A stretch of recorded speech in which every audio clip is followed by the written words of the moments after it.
Durante décadas, o sea, la cultura popular nos ha vendido una mentira que es súper reconfortante.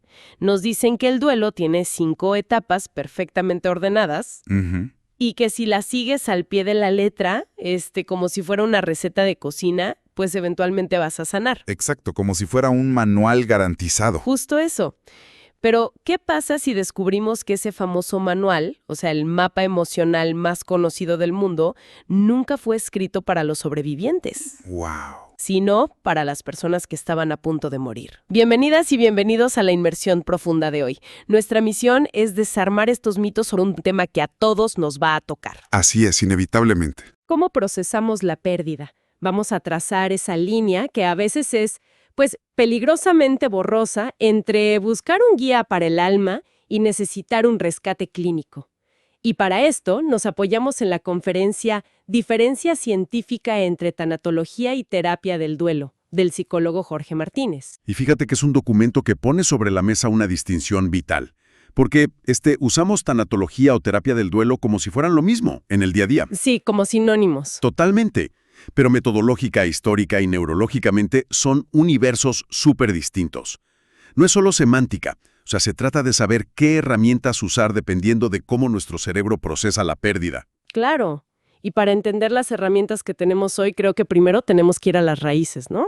La historia es clave aquí. De leer que la tanatología, que hoy asociamos con, no sé, velas y acompañamiento espiritual, Ajá. empezó en un lugar muchísimo más frío y clínico. Empezó literalmente bajo un microscopio, o sea, en la morgue. ¿En serio? Sí.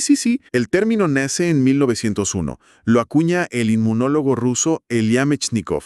Él investigaba el envejecimiento celular y para él la tanatología era estrictamente una rama forense y biológica. Órale. O sea, el estudio puramente físico de la muerte. Exactamente, los mecanismos fisiológicos. Y así se quedó por décadas, hasta que da un giro radical en los años 60 y 70 gracias a Elizabeth Kubler-Ross. Ah, claro, la psiquiatra. Ella misma. Ella saca la tanatología de la morgue y la lleva a la cabecera del paciente. La transforma en una disciplina humanista súper centrada en escuchar las necesidades emocionales del enfermo terminal. O sea, le da este lado paliativo. Pero mientras tanto, la terapia del duelo se estaba gestando en otro rincón muy diferente, ¿verdad? Sí, totalmente enfocada no en el que se va, sino en el que se queda. Las raíces clínicas arrancan formalmente en 1917 cuando Sigmund Freud publica Duelo y Melancolía. Un clásico. Y ahí Freud intenta explicar por qué algunos logran desvincular su energía de la persona perdida, lo que él llamaba duelo normal, y por qué otros transforman esa pérdida en algo patológico. Lo que él llamaba melancolía. Justo. Y de ahí se construye una ciencia muy estructurada. Ya para los 70s y 80s, John Bowlby mete la teoría del apego. Que es fascinante, por cierto. Súper fascinante. Explica que el dolor es biológico. Y luego, J. William Worden establece un modelo de tareas activas. Esta rama se vuelve puramente clínica, con protocolos y todo. A ver, vamos a visualizar esto. Yo me lo imagino como 2 brazos de un mismo río, ¿no? A ver, cuéntame. Ambos nacen en la misma montaña, que sería esa necesidad histórica, sobre todo en la posguerra, de atender el sufrimiento humano. Claro. Pero al bajar, el agua se bifurca. Un brazo se va hacia un valle súper amplio de acompañamiento humanista, buscando significado. Esa sería la tanatología. Exacto. Y el otro brazo fluye hacia un terreno mucho más estructurado, con mapas y protocolos de intervención para desarmar patologías. Esa es la terapia del duelo clínica. Me encanta la analogía, porque ambas responden a la misma crisis, pero la atacan diferente. La tanatología busca el para qué, busca trascendencia. La terapia clínica busca resolver un síntoma incapacitante. Diagnostica e interviene para que ese dolor no destruya la funcionalidad de la persona. Y bueno, ya que mencionaste a Kubler-Ross como la figura que desvió el río hacia el valle humanista, creo que es el momento perfecto para desempacar su aportación más famosa. Las famosas 5 etapas. Las 5 etapas del duelo. O sea, todo mundo ha escuchado sobre la negación, la ira, la negociación, la depresión y la aceptación. Sí, es cultura pop ya. Pero al principio de la inmersión dijimos que hay un error de origen monumental en cómo usamos esto. Y es que el modelo DABDA, que así se le conoce por sus siglas en inglés, es probablemente el concepto más malinterpretado que existe. A ver, explícanos por qué. Kubler-Ross visilló en esto basándose en entrevistas con pacientes terminales, O sea, estaba mapeando cómo reacciona un ser humano al enterarse de que su propia vida se acaba. Su propia vida, no la de alguien más. Exacto. Nunca fue un itinerario para los sobrevivientes, ni para alguien que pierde un trabajo o se divorcia. Lo cual cambia por completo el contexto. Haz de cuenta que agarramos un manual de supervivencia para el que se enfrenta a la muerte y se lo impusimos a los que tienen que seguir viviendo. Totalmente. Y ahí entra la crítica científica moderna. Décadas de estudios demuestran que el duelo de los sobrevivientes no es lineal ni universal. Nada de un paso 1, paso 2. Para nada. Aplicar estas 5 etapas como escalones obligatorios es un riesgo clínico. Imagina a alguien que por su cultura procesa la pérdida sin mostrar ira. Y llega un consejero mal informado y le dice, estás atascado porque te falta enojarte. Justo eso. Le generas una culpa y una ansiedad completamente innecesarias, patologizando algo natural. A ver, vamos a desempacar esto con otra imagen. Si descartamos la idea de la escalera rígida, es más bien como una lista de reproducción musical en modo aleatorio. Ajá, me gusta. Sí. O sea, un día te despiertas y suena la canción de la ira a todo volumen. A la hora de la comida, el algoritmo salta a la depresión. Ajá. En la noche pasas a la negación. Y a la semana siguiente repites canciones o suenan dos al mismo tiempo. Es caótico. El cerebro en duelo es exactamente eso. Un sistema buscando equilibrio en medio del caos. Y fíjate que aquí es donde la tanatología moderna rescata el modelo de Kubler-Ross, ¿Ah, sí? ¿Cómo? ya no como una escalera, sino como un vocabulario. O sea, el inmenso valor de las 5 etapas hoy radica en la validación emocional. Claro, darle nombre a lo que sientes. Exacto. Cuando alguien siente que está perdiendo la razón porque un día acepta todo y al siguiente está furioso, el tanatólogo usa este marco para normalizar la experiencia. O sea, decirle, es normal sentir lo que sientes. Y eso reduce la activación de la amígdala cerebral, que es nuestro centro de alerta. Le quita peso emocional al caos. Te da permiso de sentir sin juzgarte como alguien defectuoso. Está padrísimo. Ahora, entendiendo que el duelo es flexible, surge una pregunta obvia. ¿A quién acudimos? Esa es la pregunta del millón. Y leyendo la conferencia de Jorge Martínez, me queda clarísimo que la geografía cambia las reglas del juego. El enfoque en México es un fenómeno sociológico súper particular. Sí, el contexto mexicano es fascinante. Para entenderlo, primero definamos roles. El terapeuta del duelo es un clínico, o sea, un psicólogo o psiquiatra que usa ciencia para diagnosticar y tratar. Ok, clínico. El tanatólogo tiene un rol de acompañamiento holístico, integrando lo biológico, social y espiritual. Y lo que ha pasado en México con instituciones como el Instituto Mexicano de Tanatología o la AMTAC, La Asociación Mexicana de Tanatología. así es. Lo que han hecho es democratizar la disciplina. Pero a ver, aquí es donde se pone realmente interesante. Al abrir esta disciplina a personas sin formación médica de base, ¿no corremos un riesgo enorme? Es una excelente pregunta. O sea, ¿dónde queda la línea entre la empatía de la comunidad y la negligencia clínica si alguien sin herramientas médicas trata un trauma profundo? Esa es la tensión central del modelo en México. Y por eso las instituciones serias son tan estrictas con la ética. Democratizar significa que educadores, enfermeras o personas interesadas pueden formarse como primera línea de defensa. Ujú. En México, la tanatología es una súper herramienta de desarrollo humano y prevención.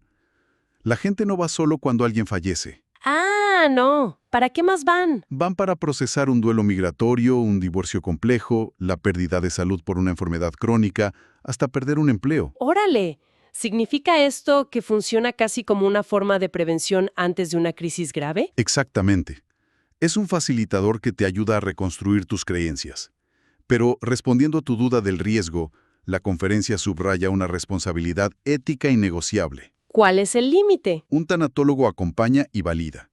Pero en el instante en que detecta indicadores clínicos, ¿Tipo depresión mayor? depresión mayor, ideación suicida o un duelo patológico, tiene la obligación ética absoluta de derivar a ese paciente a un psicólogo o psiquiatra. O sea, el acompañamiento humanista jamás sustituye al tratamiento clínico si el cerebro ya no puede regularse. Jamás. Y eso nos empuja directamente a la frontera clínica. Ya establecimos que hay que derivar los casos severos, pero, ¿dónde se traza exactamente esa línea? Ujú. ¿En qué momento un dolor natural, que pues por definición es desgarrador, se convierte en una emergencia clínica? Bueno, hoy la ciencia tiene parámetros muy definidos. El DSM-5-TR de 2022 y la CIE-11 de la OMS ya oficializaron el trastorno de duelo prolongado. Ok, ¿ya tiene nombre oficial? Sí, y el primer criterio es temporal, aunque con matices. Un duelo natural, digamos, suele tomar entre 6 y 24 meses para integrar la pérdida. ¿Y cuándo se vuelve trastorno? Se diagnostica cuando los síntomas, superintensos e incapacitantes, superan los 12 meses en adultos o 6 meses en niños. A ver, entiendo que el tiempo importa, pero un diagnóstico no puede ser solo mirar el calendario. Me imagino que tiene que ver con cómo vives ese año, ¿no? Dísteme en clavo. El tiempo es solo el umbral. La clave está en el estancamiento neurológico. Nuestro cerebro funciona con modelos predictivos. A ver, explícame eso. Cuando amas a alguien, tu cerebro predice su existencia, su voz. En un duelo normal, cada ola de dolor es tu cerebro actualizando ese modelo, aprendiendo que la persona ya no está. Duele, pero estás procesando información. Exacto. En el duelo prolongado, esa actualización falla. El circuito de recompensa, como el núcleo accumbens, se queda buscando a la persona perpetuamente. Wow. La persona siente una añoranza que la paraliza, evita cualquier recuerdo, tiene embotamiento emocional y siente que la vida perdió sentido. Su cerebro reacciona hoy igual que el día 1. Entiendo. Tratando de visualizarlo y sin usar analogías médicas raras, el duelo normal es como atravesar un bosque en medio de una tormenta feroz. Me gusta. Es súper duro y aterrador, pero sigues caminando y eventualmente cruzas al otro lado. El duelo prolongado es como si se te rompiera la brújula en medio de ese bosque. Sí. Te quedas dando vueltas en círculos en la misma tormenta por más de un año. Ahí ya no necesitas solo a un compañero de caminata, necesitas a un equipo de rescate especializado. Es una metáfora perfecta. Y el terapeuta clínico es ese equipo. No solo platican sobre la pérdida, usan terapia cognitivo-conductual. ¿Cómo reparan esa brújula? Con exposición prolongada, guiando al paciente a revisitar los recuerdos evitados para que la amígdala deje de reaccionar como si fuera una amenaza mortal, desarmando culpas irracionales. Oye, ¿y por qué a algunas personas se les rompe la brújula y a otras no? ¿Hay factores de riesgo? Sí, y no es por debilidad mental ni nada, es una tormenta perfecta. Hay factores personales, como depresión previa o apego inseguro. Claro. Factores contextuales como falta de apoyo o no tener rituales de despedida, como pasó mucho en las recientes crisis sanitarias. Y sobre todo, las circunstancias de la pérdida. Me imagino que muertes violentas. Exacto, muertes violentas, repentinas o suicidio elevan muchísimo el riesgo de cronificarse. Sabiendo todo esto, que es súper abrumador, nos deja con una responsabilidad grande a los familiares y amigos. ¿Qué podemos hacer para apoyar sin estorbar en este proceso? El documento enfatiza la escucha activa, que suena fácil, pero requiere mucho dominio. Es estar presente sin juzgar y sobre todo sin la urgencia de interrumpir o dar consejos prematuros. Y sobre todo no minimizar el dolor, ¿no? Nunca. Hay que evitar a toda costa esas frases hechas como por lo menos ya no sufre o el clásico el tiempo lo cura todo. Es que, fíjate, es tan tentador decir esas frases cliché. Y creo que lo hacemos no porque creamos que curan, sino porque el silencio y el llanto nos incomodan muchísimo. Totalmente. Queremos arreglar su dolor rápido para no sentirnos tan impotentes. Entonces, la mejor herramienta es aprender a tolerar nosotros esa incomodidad de no poder arreglar nada. Eso es. Tolerar la propia impotencia es la base del apoyo real. Y claro, el autocuidado del acompañante es vital. No puedes sostener a nadie si te les moronas. Lógico. Y, finalmente, vigilar las señales de alarma. Si ves aislamiento extremo o ideas suicidas, es momento de, con mucha empatía, derivar a ayuda profesional. Si ponemos todo sobre la mesa, es fascinante. El duelo es natural y la tanatología nos ayuda a humanizarlo y usarlo para crecer. Es ese compañero que nos dice que no estamos locos. Y por otro lado, la ciencia nos da la terapia clínica como un paracaídas esencial cuando la brújula se rompe y el proceso se vuelve patológico. Ambas se complementan. Distinguir esto cambia vidas. Ha sido un recorrido intenso, pero antes de irnos, quiero dejar a quienes nos escuchan hoy con una reflexión provocadora basada en esto.